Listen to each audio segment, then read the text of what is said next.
आज हम निर्देशांक ज्यामिति के बारे में जो बेसिक जानकारी है उसको हम लेने का प्रयास करेंगे। जो निर्देशांक ज्यामिति होता है जिसको अंग्रेजी में कोऑर्डिनेट ज्योमेट्री कहते हैं, इसमें जो है वो 9th और 10th क्लास के लिए हम दो अक्ष पर चर्चा करते हैं। एक अक्ष होता है एक्स अक्ष, दूसरा होता है वाई अक्ष। एक्स अक्ष और वाई अक्ष से मिल करके ये हमारा निर्देशांक ज्यामिति का लेवल जो है 9th 10th का उसमें है। इंटर में जब जाते हैं हम लोग, आईएससी में जब हम पढ़ने का मौका मिलता है तो वहाँ जेड एक्सिस भी आता है, तो उसकी चर्चा हम अभी यहाँ नहीं करने जा रहे हैं।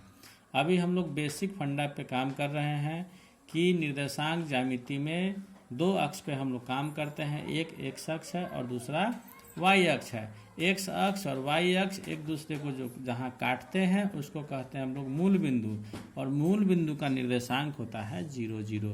इसको निर्देशांक भी कहते हैं, इसको नियामक भी कहते हैं, अंग्रेजी में इसको कोऑर्डिनेट भी कहते हैं। जो ऊपर वाला हिस्सा होता है उसको प्लस में दिखाते हैं वाई एक्सिस को, नीचे वाले हिस्से को माइनस में दिखाते हैं।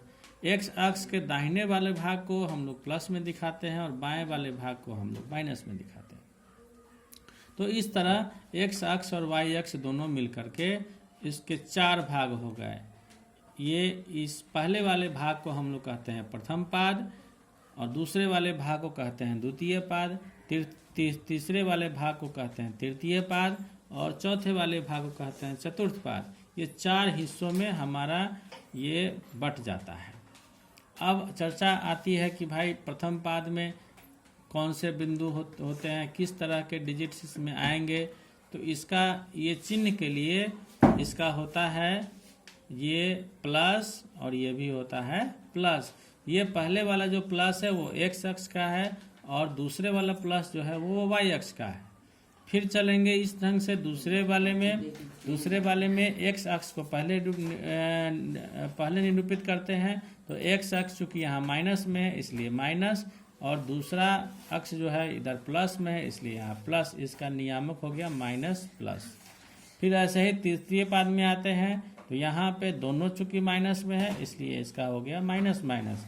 अब चतुर्थ पाद में आते हैं तो यहाँ पे देखते हैं क्या कि एक्स अक्ष जो है वो प्लस में है और वाई अक्ष जो है वो माइनस में है, इसलिए इसका जो नियामक हो गया वो हो गया प्लस माइनस। अब इसके बाद ये बेसिक जानकारी था। अब इसके बाद हम लोग चलते हैं कि भाई एक टॉपिक है हमारा कि दो बिंदुओं के बीच हम लोग दूरी कैसे निकालते हैं। तो दो बिंदुओं के बीच अगर दूरी निकालनी हो हमको तो हम लोग चर्चा करते हैं दूरी सूत्र पर। दूरी सूत्र क्या कहता है? दूरी सूत्र फार्मूला है हमारे पास √x2 - x1 का whole square plus y2 - y1 का होल स्क्वायर। अब सपोज मान लिए कि यहाँ पे पॉइंट A है, यहाँ पे पॉइंट B है। इसका निर्देशांक हम लोग मान लिए x1 y1, इसका मान लिए x2 y2। तो दूरी सूत्र बराबर होता है √x2 - x1 का whole square plus y2 - y1 का होल स्क्वायर। सपोज मान लिए कि A का निर्देशांक 5,3 है, B का नियामक 8,4 है। तो इस तरह से हम लोग निकाले AB बराबर दूरी दोनों को जब हम लोग रिप्रेजेंट करते हैं तो दूरी को हम लोग